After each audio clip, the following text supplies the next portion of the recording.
one of the most important dimensions in the development of a man,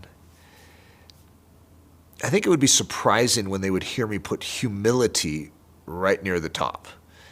Because humility just sounds like maybe a bonus thing that you can throw in, but right near the top. Well, Eric, why are you putting it so high? It's critical. If you're proud, you can't be like Christ. It's like the entrance into the kingdom of heaven is humility. It's recognizing, I can't. God, I can't do this, but you can. And so, in my development as a man, you never look forward to learning humility. It's not like you wake up in the morning, God, teach me humility today. However, I would say that's his crash course in my life, was to teach me humility and to walk me through an understanding of how it works mechanically. Not just that I need it, but to actually walk me through the process of humbling myself and actually seeing the grace that surges in my being when I do. Because God gives grace to the humble, but he resists the proud. So I'm finding resistance from God when I harden. I'm like, oh, I'm not going to do that. No way am I going to do that. As a result, I have no grace.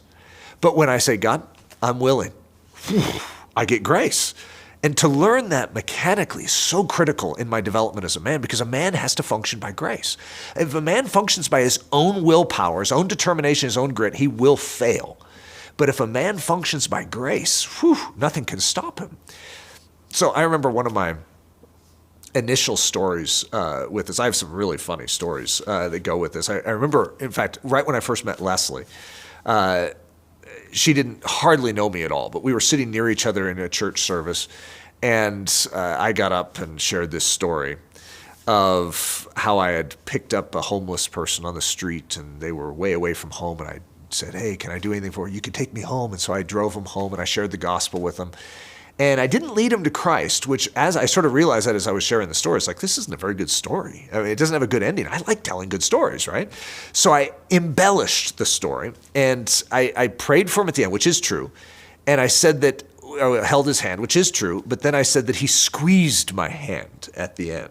I mean, it just added a little nice touch at the end of my story, but he didn't squeeze my hand.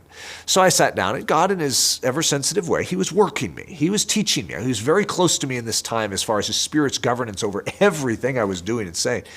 He's like, squeezed hand, huh?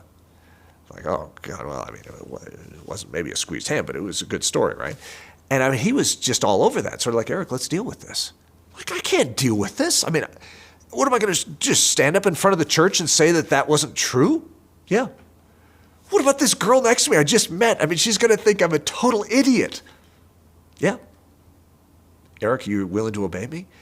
Obedience demands humility. You see, to allow someone else to rule your life means you can't, which means you have to humble yourself. You have to be the servant. I stood up. Excuse me, the pastor had already started preaching. He's like, yes. I need to say something. Oh, it's terrible, terrible. And good, precious. And so I have so many humorous tales in my life, because they really are funny. When you look back, they're not that funny in the moment, but they really are, they're precious to me, of how God just takes me by the hand and says, Eric, do you trust me? We're going to have to go low. I know you're concerned about your reputation. You're concerned about how you look right now, but I'm concerned about you. Will you let me take care of you? Will you let me save you? Will you let me give you grace? Because you have to humble yourself in order to get it. If you'd like to take these ideas deeper, join me for an 8-week course on honorable manhood.